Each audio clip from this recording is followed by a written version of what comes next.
If you're a note taker, first off, we have an app for the church. If you come here all the time, you probably know that. All these notes, anything I put on the screen is in the app, all right?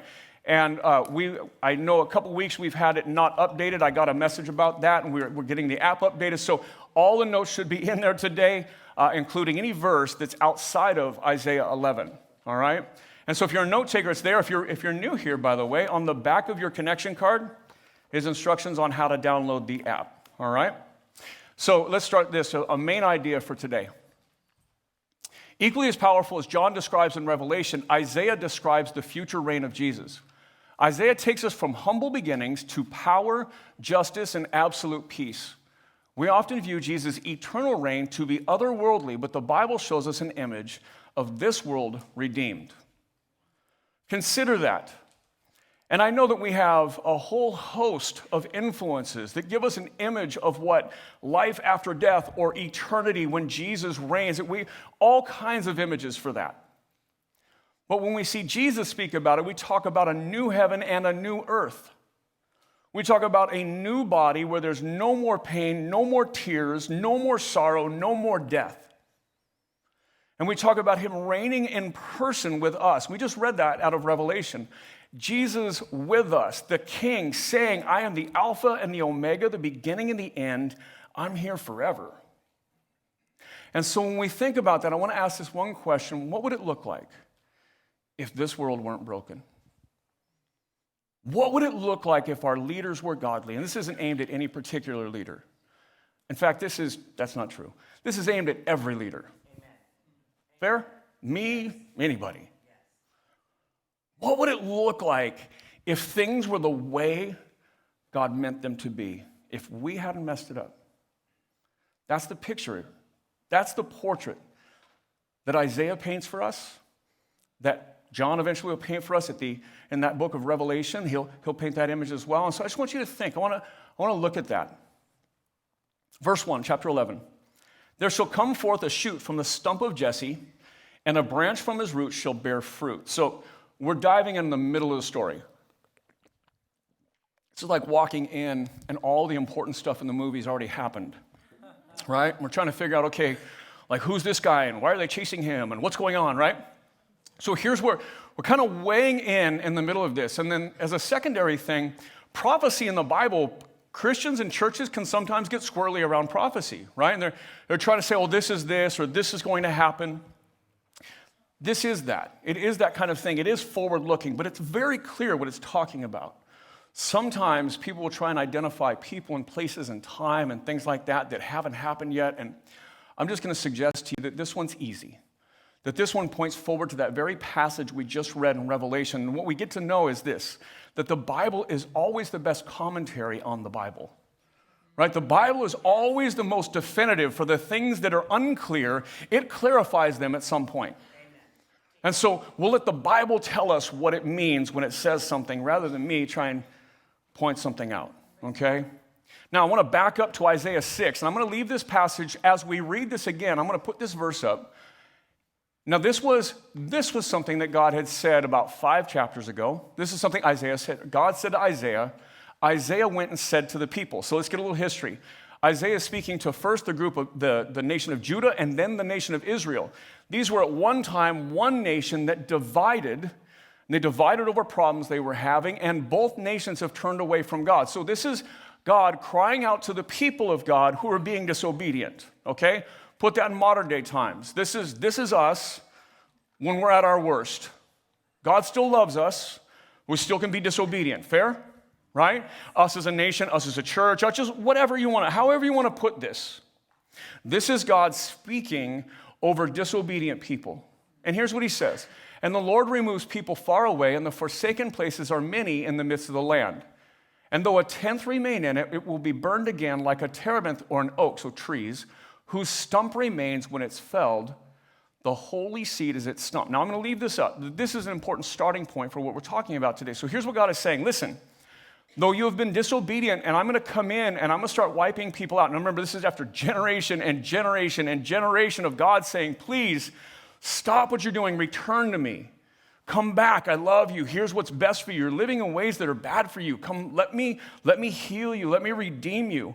And then after generation and generation and generation of disobedience, God's like, okay, I'm going to put an end to this. And when I put an end to this, I'm going to keep a remnant. I'm going to keep a group of people alive who are going to tell the story of the good news that I've given you, that I love you, that I want to redeem you, that I want to heal you. And he says it'll be like taking a tree and just burning it down, and all you have left is a stump. It's like a tree that's been cut down and then burned, he says in another passage. But he says this, that tree stump, that's the holy seed. That's the thing that's going to provide for you faith in the future. So he's using this image, he's using this prophecy. Here's what I'm going to do. I'm going to level the people, but I'm going to keep a piece of it. And inside that, I'm going to retell the story to my people that I love them. And I'm going to give them the message of my redemption. So that's his promise, right? In the midst of a judgment, he's also giving them good news. Now let's read verse 1 again. There shall come forth a shoot from the stump of Jesse, and a branch from his roots shall bear fruit. So let's put this in context. Jesse is the father of King David, who ruled over Israel as it gained its prominence. And the promises made to King David were that through his line, that there would become an eternal king. Now that's modern day language. What David was promised is that the fulfillment of God's promises to his people, many of which were unfulfilled. I promise I'm going to bring redemption to a people. When you go in and you worship and you offer a sacrifice, you're just foreshadowing what I'm going to do. God would tell his people for thousands of years. And then through David, he promises, listen, through you, I will bring an eternal king. Not just a king like you, David, but through you, through your lineage, through your generations, I will bring an eternal king. And so this passage, when it says from the stump of Jesse, from what was cut down, the promise of David will still happen. That holy seed will come. That branch from his roots shall bear fruit. So imagine you're living in ancient Israel and you know that God has made promises to you, but they haven't come true yet. And God is saying, listen, I'm going to wipe this people out, but I'm going to keep a remnant. And through that remnant, I'm still going to keep my promises. Just push pause there, and I don't know where all of you are in your life today. Maybe you're at the top of your game. Maybe everything is good. Maybe life is going really well, and you're just here, and you're so glad, and you are worshiping. Good for you. You should rub off on some others, right? I mean, I'm glad we have people like that. But then the same, maybe sitting right next to you, you've got people that just can't figure out how to make it through today. So when we get together, again, we're all in different places. Some of us may be struggling through really good things and really hard things. Maybe we're just last week was really tough, but this week is really great. The same message applies. No matter where you are, the promises of God to you still remain. Amen. Right? No matter where you are, no matter how hard it is, God's promises remain. And that's what he's saying. I know where you're at as a culture. Right? Maybe we in the U.S., maybe we need to hear this. I know where you are now, but God still loves us. Right? And that's true if you're on the other side of the planet in another country. I just mean, we need to hear that in our context today. No, we're not the most godly nation. No, we don't have godly leaders. No, we don't. We admit that. And I don't care if you like this leader, if it's him, the last one, or the one before. There's somebody in there you voted for, and there's somebody in there you wish didn't work, right? So it doesn't matter who it is. We're all in a place of, we know this isn't the best it could be. This isn't the planet that God designed it to be. This is the planet under sinful and corrupt people like us, right? Yeah. Broken in a world need of redemption. What we're saying is God's redemption is still there. Amen. Psalm 132 says this. This was written by David, I believe. I'd have to look. The Lord swore to David a sure oath from which he will not turn back. One of your sons of your body I will set on your throne. There I will make a horn to sprout for David. I have prepared a lamp for my anointed. His enemies I will clothe in shame, but on him his crown will shine. Now we've talked about prophecy in the Bible a little bit as we've dove into the book of Isaiah. And sometimes there's a verse like this. Hey, from your body a son will come that will be a king. But then there's a second part, and then there's an eternal king that will also come. So yes, his son Solomon did take over after him. But the promises, the messianic promises, or the promises being fulfilled eternally will come through Jesus. So if you're a note taker, let me give you the next slide, please. A humble king. Though Jesus was the promised eternal king, Jesus begins in humility by being born in human flesh. This humble beginning was to serve us by enduring all that we endure. So when we talk about an eternal king, remember that eternal king didn't start, the good news of that eternal king begins when God himself becomes flesh, right? When Jesus gets off the throne and comes down and puts on skin, lives exactly like you and I do. And he did so to endure what you and I endure. And so he had the high moments. So if you're here and you're celebratory and things are going well, Jesus had those moments. He celebrated those moments. He went to weddings. He went to parties. He went to feasts. He had fun. But if you're here and things are tough, Jesus had those moments too. And I don't just mean on the cross, but even leading to the cross, I think of the moments like fasting for 40 days in the desert and just being hammered by Satan himself. Or the Garden of Gethsemane as he knows he's going to the cross. And he asks his friends, hey, come and pray with me and keep watch with me, stand with me, man. I'm at my weakest moment. And his friends all fall asleep. And he's left there by himself. It says he prayed and he wept until literally like blood came out. So if you're at that low moment, Jesus understands what that is too.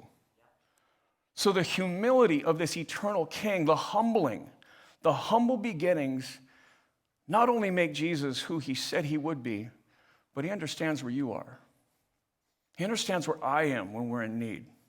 So verse 2, it says, and the Spirit of the Lord shall rest upon him, meaning Jesus, the Spirit of wisdom and understanding, the Spirit of counsel and of might, the Spirit of knowledge and the fear of the Lord. I just want you to imagine good versus evil leadership, right? And I know we don't have to look very far to figure that out, but there are some evil, wicked people on the planet, right? And we were talking, there's some guys we meet together on Wednesday morning, and we're talking about Mugabe down in Zimbabwe, probably the worst man on the planet, right? He's pretty low profile as that goes. We think of people in the East maybe or whatever else, but there's this guy who just horribly takes everything from his people and is just a murderer and a dictator, a horrible person. When we think about evil leadership, right? We don't just think of like, hey, we don't like this guy or we voted for somebody else. But there's some evil leadership in the world. The exact opposite of that is what God is or what Isaiah is portraying for us about Jesus. And he says this, listen, and the Spirit of the Lord shall rest upon him, the Spirit of wisdom and understanding, the Spirit of counsel and of might, the Spirit of knowledge and of the fear of the Lord.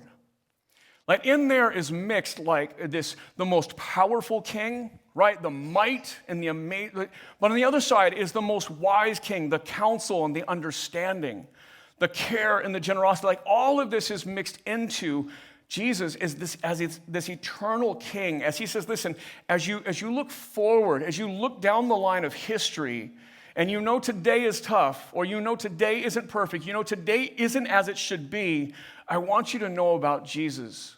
I want you to know about that sevenfold spirit. And if you read this in Isaiah, maybe some of those sevenfold spirits in Revelation will make more sense. There's your 7 dynamics, if you will, of that.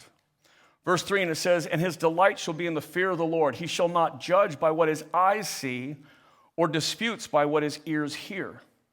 First off, his delight will be in the fear of the Lord. His delight will be in honoring God in everything he does. And so I don't think we have even any good example of leadership where their delight solely is in glorifying God. And I hope that in church leaders, faith leaders, all over, all around the planet, I hope that there is some semblance of that. But every human leader is flawed, like essentially just broken inside and never measures up to this. And this is saying here, when he is there, his number one thing as king will be glorifying God in everything. Listen to the second part of this, verse 3. He says this, and his delight shall be in the fear of the Lord. He shall not judge by what his eyes see or decide disputes by what his ears hear.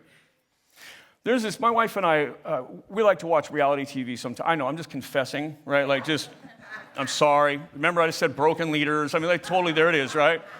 So we watch dumb shows like Survivor, but I know. So The Voice, though. The Voice is genius. Now, let me just say this. The Voice is genius, and there's this, first off, like people that are rock stars and gazillionaires are fighting for nobodies to be on their team. I love that, right? But you hear these interviews before they go out and audition. And if you've never seen The Voice, the premise is that all the chairs are turned and the person comes out and performs, and they're just chosen by their voice. Doesn't matter what they look like. Doesn't matter if they look like what they're singing, or if they've been judged by their looks before positively or negatively. It's just by the voice, right? And you listen to the interviews and the audition before the people audition, and they're like, listen, finally, I just want to be judged on my voice. Listen to what he says. He shall not judge by what his eyes see, or decide disputes by what his ears hear. It's like our symbol for the law in America is this blindfolded wisdom, right? The woman wisdom is blindfolded. That what you look like, or what you sound like, or how much money you have, should never matter when it comes down to justice, right? And we just know, listen, I will take our legal system over any other on the planet, but ours is flawed. I mean, let's just admit, it's not perfect, right? It needs help. This is reconciling all of that. No race, color, creed, economic status, your education, none of that matters. Not on what his eyes see or his ears hear, it is perfect justice. So if you're a note taker, perfect justice. As we look forward to all that Jesus makes right, Jesus' reign is based in righteousness. All systems of finance, power, and bias all end and give way to a kingdom where no one is marginalized and weak, and where all are equal under Christ. As we look forward, if things are wrong today, if we feel like, hey man, I can't seem to get where I need to be, we look forward to a day where Jesus fixes that, where Jesus' reign levels the playing field and justice and righteousness is the hallmark. Verse 6, the wolf shall dwell with the lamb, and the leopard shall lie down with the young goat, and the calf and the lion and the fattened calf together, and a little child shall lead them. This isn't a setting where, we all understand that some animals are predators and some are prey, right? The lion and the lamb laying down together, we know that the only reason a lion and a lamb lay down together is if the lion's getting ready to eat, right? He has hunted and grabbed that, and he's laying down to eat. That's it. What we're saying is there will come a time where all of the world is redeemed. Not just humanity, but all of it. Where the lion can lay down with the lamb, right? Where predator will no longer be predator and prey will be safe. Right? Where everything is reconciled and death is no more. All of humanity, all of the world, all of anything living will be reconciled from the earth to everything on it to humanity, where everything will be made right. He goes on, he says, the cow and the bear shall graze, and the young shall lie down together, and the lion shall eat straw like the ox. In other words, no longer eating meat, but eating from the earth. The nursing child shall play over the hole of the cobra, and the weaned child shall put his hand on the adder's den or the snake's den. Can you imagine a world where danger no longer exists?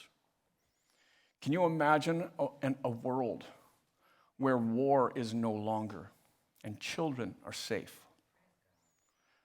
One of the things as a pastor that you are confronted with often is making sure that women and children are safe, right? That you make sure that your campus is safe, that your staff is safe, that kids and their children, that like we check every kid in intentionally and scrupulously, like we run the names of the people that serve in our children's ministry to make sure that our kids are safe, right? It's one of those things that stands out and just says, what about a world where we didn't have to do that? What about living in an existence where there was no war, there was no danger, there was no predator, human or otherwise? Verse 9 says, they shall not hurt or destroy in all my holy mountain. For the earth, now notice, this isn't just heaven. He says, for the earth shall be full of knowledge of the Lord and the waters as the waters cover the sea. So just like the oceans that cover land will be knowledge covering the people who cover the earth. Right? That everybody will know. Like there's pieces of this world that we're just like, even no matter how well you know this thing, no matter how well you have read the Bible, no matter how much you've studied, you have questions, right? I mean, like lots of questions. Like, okay, so I get it, it says it, but I just don't get it, right? Like I've made a lifetime out of trying to study this thing, but the more I learn, the more I figure out, like I got more questions, right? And then it just says, and knowledge will cover the earth like the oceans cover the earth right now. Like that there will be understanding. And that's not saying, hey, listen, blindly and ignorantly follow Jesus. You don't have to ask questions. Don't do that. Just trust. That's not saying that. Right? God calls us to love the Lord our God with all our hearts, our souls, our mind, and our strength, right? Like that we should intelligently pursue our faith. But no matter how far we get, we as infinite human beings will never we as finite human beings will never understand an infinite God. Like we will never achieve all of that. They shall not hurt or destroy in all my holy mountain, for the earth shall be full of knowledge of the Lord as the waters cover the sea. Absolute peace. When Jesus redeems the earth from all suffering, pain, danger, and violence, the redeemed world will be marked by perfect peace. Perfect peace. I don't even know how to start to explain that. Like I know, we've been talking a lot lately. I'm due to have another back surgery. I had a back surgery about 17 years ago, and good chance I'll need another one. That's pretty much a given. And so that's been a conversation because some of you work in that field and others, for whatever reason, has come up. And I was just telling the story the other day. When I had my back surgery the first time, it was 17 years ago, it was 2002, it was June. My wife and I remember coming out of surgery, I'm coming to and, kind of regaining, my eyeballs and whatever else is going around. And my wife gets to see me. And the first words I said to my wife are, I'm out of pain.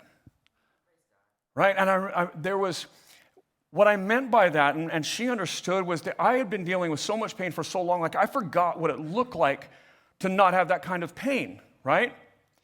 And I remember saying, wow, like it's all gone. Like I didn't even know it could be this good. I was just thinking this, but it's that much better. We talk about absolute peace. I have a feeling it's like that. That we know such internal and external struggle that when we get peace, it will be so far beyond what we anticipate. Like, oh, I just thought I was getting this. And man, this is so much bigger. Verse 10, in that day, the root of Jesse. So again, there's that way of speaking about the Messiah to come. Now remember, if you're unfamiliar with the Bible, Isaiah writes between 700 and 800 years before Jesus was born. So this is writing on the other side of that history as Jesus is still to come. And so hundreds of years before Jesus even enters into human history, which filled in a lot of puzzle pieces, people trying to understand from the Old Testament, right? Trying to understand as God had spoken to them. These were the language that used the root of Jesse, the son of David, right?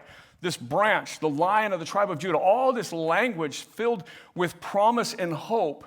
We're reading it with a pretty incredible view because we're reading it before much of it happened that we got to see and then hear other people write about, and still with some anticipation of things to come. And so it says, in that day, the root of Jesse, who shall stand as a signal for the peoples, of him shall the nations inquire, and his resting place shall be glorious. So in that day, the same day Isaiah is writing about is the same day John is telling us about so many chapters later, all the way at the end of the New Testament. So earlier in history, as this being written, God is revealing the same thing to a man named Isaiah hundreds of years before John would go on and write the same thing. And saying, listen, this is what God is going to do in that day when Jesus redeems everything. There's going to be this day, this time, this season that will come about. And when Jesus does this, here's what you can anticipate. A signal for all nations. So if you're a note taker, a universal king. Jesus is not just the king of Israel or the king of America. Jesus is the King of kings and the Lord of lords, God over all the universe. Every tongue, tribe, and nation will be in this eternal kingdom. Let me fast forward to Revelation 5 again. It says this, and they sang a new song singing, new song saying, "Worthy are you to take the scroll and open its seals, for you were slain." This is Jesus, for you were slain. Notice the part of history John is writing for. Jesus has already come and lived, died, and rose again. Now John is writing on the other side of that, much like we get to see, "For you were slain, and by your blood you ransomed people for God from every tribe and language and people in the nation, and you have made them a kingdom and priests to our God, and they shall reign on the earth." So we get people telling the same story in different periods of time. It's like giving a perspective from your seat is different of the church than it is from my standpoint, right? One is writing before Jesus entered into human history and lived and then died on a cross and rose from the grave. John, who saw all that happen now, is telling the same story and speaking to Jesus, who was and is to come. And so they get to share this same story of hope, and God has shared this same story of hope throughout history that all of us, when we struggle with, would have something to look forward to. That we would know that Jesus is going to right the ship, if you will. He will fix what is broken. Verse 11 says, "In that day the Lord will extend his hand yet a second time to recover the remnant that remains from his people, from Assyria, from Egypt." Note, when he says from his people, notice he just includes a whole bunch of people in the world. From Assyria, from Egypt, from Pathros, from Cush, from Elam, from Shinar, from Hamath, from the coastlands of the sea. He will raise a signal for the nations and will assemble the banished of Israel and gather the dispersed of Judah from the four corners of the earth. The story of a second time. This second time he will extend his hand. This is talking about, again, like he did from Egypt. I've been reading and praying through the Psalms this year, and I'm almost all the way through them. There's 150 Psalms, and been working through them in the morning, depending on what morning, might be 2 or 3, or might be 1, or whatever. And I've had this recurring thing I've noticed, that the psalmists, David wrote many of them, Asaph, the sons of Korah, others, many of them write about God's deliverance out of Egypt. None of them lived through it, as far as I can tell by the age of them, by those that I know who they are. None of them lived through it. But many of them, if not all the psalmists, I don't know that I can prove that all of them did that, but many of them for sure write about God delivering the people out of Egypt, out of slavery. This is that thing that they look back to in their history, and they're like, this is the most amazing thing God ever did. When you hear my story, I reach back and I tell you a story of addiction, a story of crime, gangs, prison. I tell you how God delivered me out of that over 20 years ago, right? That's not the only story I've got.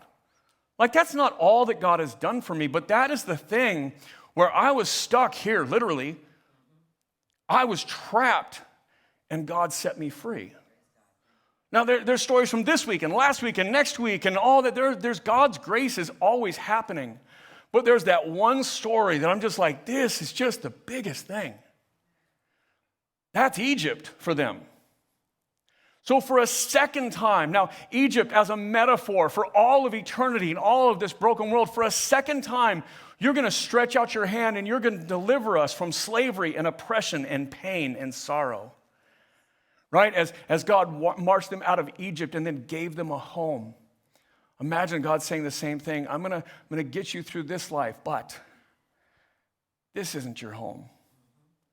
I'm going to bring you into a new home. For a second time, I'm going to reach out and I'm going to deliver greater than I did on the first one. Verse 13, "The jealousy of Ephraim shall depart, and those who harass Judah shall be cut off. Ephraim shall not be jealous of Judah, and Judah shall not harass Ephraim." Right? There will be a unity around God's people. "But they shall swoop down on the shoulder of the Philistines in the west, and together they shall plunder the people in the east.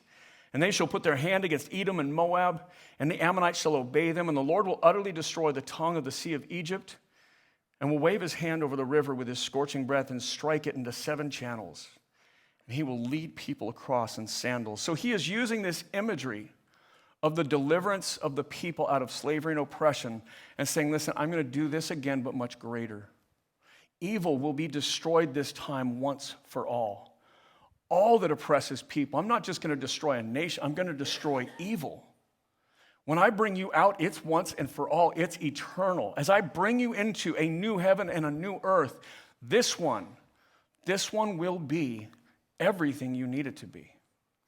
Verse 16, and there will be a highway from Assyria for the remnant that remains of his people, as there was for Israel when they came up from the land of Egypt. See, the gospel story that we often hear and that we share, it has so much to it. It has so many pieces to it. It's not really hard to share a full, well-rounded gospel, if you will, but there's never-ending implications of this. When we talk about the incarnation of Christ as God himself becomes flesh, right?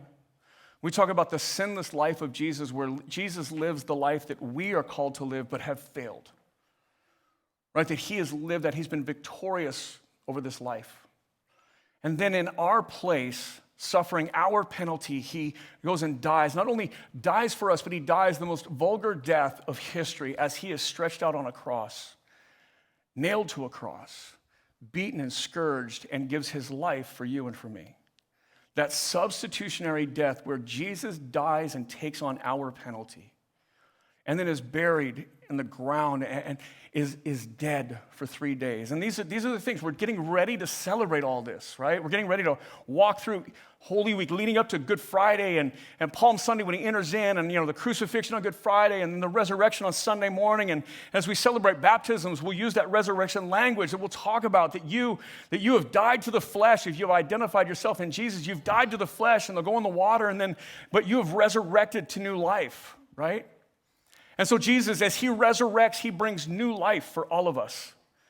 As Jesus ascends, he pours out his Holy Spirit on us, right? The Spirit of the Lord that he will reign in, he has given us. And then he promises, and now, one more thing, I will make everything right. I will fix whatever is broken. Now, trust in me. Now, have faith, remain. So Isaiah 11, he just paints a portrait of a new beginning. The image of Israel coming up out of slavery is the image Isaiah gives us to anticipate a redeemed world. This is to convey a message of all the great and wonderful parts of creation with all that we have destroyed with sin. All that we have broken. And I say we, and I know it took place long before we got here. But we too add to the brokenness of this planet. I don't want to just look backwards and go, yeah, everybody before us screwed everything up, right? But we have broken this place. That we contribute to the pain and suffering of other people, sometimes knowledgeably, sometimes not. But we do.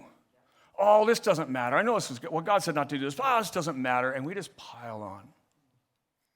But Jesus rights everything. Every wrong is righted in Jesus. So I wanted to figure out how to close this out today and just ask, how do we respond to this? So I pulled some things out about Jesus that are eternal. And I want to ask the question, how can we be this today? So here's the first one, humility. Just as Jesus entered into this world in complete humility, stepping down off his throne sorry about the repetitive nature there, complete humanity to be human, we too need to be marked by humility. Right? Too often Christians who really, to be a Christian is to identify this. I've broken everything and can't fix it. But Jesus can fix it. Amen. Right? Like I've messed my life up so far that I have to kind of hand it all off to Jesus in a bunch of pieces and ask him to put it back together. I can't fix it. So we have to come to Jesus humbly, and it's a sad state of things when the church becomes arrogant. Humility ought to be a marker of God's people. Just as Jesus himself humbled himself, right? We too need to humble ourselves and serve the world outside of here. Justice. One of the loudest messages Isaiah and other prophets have is to seek justice on behalf of the weak and marginalized. We should care, let me just say this, and this is not a political caring for, we need to care for people that are weak, marginalized, and need care. We. Not vote for it, not some plan, we. Of the loudest message about Isaiah and the other prophets is to seek justice on behalf of the weak and marginalized. We should care for those who cannot care for themselves. Just as Christ cared for us when we had nothing to offer. When I had nothing but a mess to hand to Jesus, and Jesus says, oh, I'll totally take that and fix it up. Like, I love you. I want to fix that. I want you to bring me your mess. We should then be those people to the world. We should look for the weak and the marginalized and the hurting and the broken. Not just people that can do for us. Next one. Jesus will reign in peace eternally. Today, in a world of unrest and discord, followers of Jesus, as followers of Jesus, we need to be people of peace where others can see Jesus. In a world of everything other than peace, we should be peacemakers. We should be the people that others can look to in struggle and distress, even if our life is in the midst of discord. We know where to find peace. We should be people of peace. Lastly, this is Jesus will reign in the Spirit of the Lord. Jesus has given us the Holy Spirit to empower us. We're not left alone. We're empowered by His Spirit. Jesus doesn't say, hey, listen, I did it, now you do it. He says, I did it because you can't. Now let me put my Spirit in you and let me walk you through it. So as we often say, Jesus did all the heavy lifting, all the hard work. He just handed it to us that we could walk with Him. So if you're here today and you're having a great week, a great 2019, God bless you, I'm glad. If you're here and this year has not started out well, maybe you need to hear this today. That in the end, it's not just Jesus wins, but we win. Everything that's wrong now is made right in Christ. And if this is a message you've never heard, I will just say this. During service or after service, find me. I want to tell you about this message. I want to tell you about the Jesus who loves you right where you are. Let's pray. And Jesus, we come together because you love us. We're not here because we're any good. We're here because you are abundantly good. We're not here because we have answers. We're here because you have answered it for us. We worship you because you love us, because you've healed us and you are healing us, because you have redeemed us and you continue to redeem us. So Jesus, we're here for you. As we transition into response, Jesus, I pray that you would meet us here in this moment. Let us not leave without giving you your due praise, your honor, whether that's in worship and singing, whether that's through worship in our giving or our prayers, whether that's us bringing you our needs, whatever it is, may we meet with you in these next few minutes that we have. Thank you for everything, Jesus, even the things we'll have no idea you've ever done for us. Thank you. It's in your name we pray. Amen.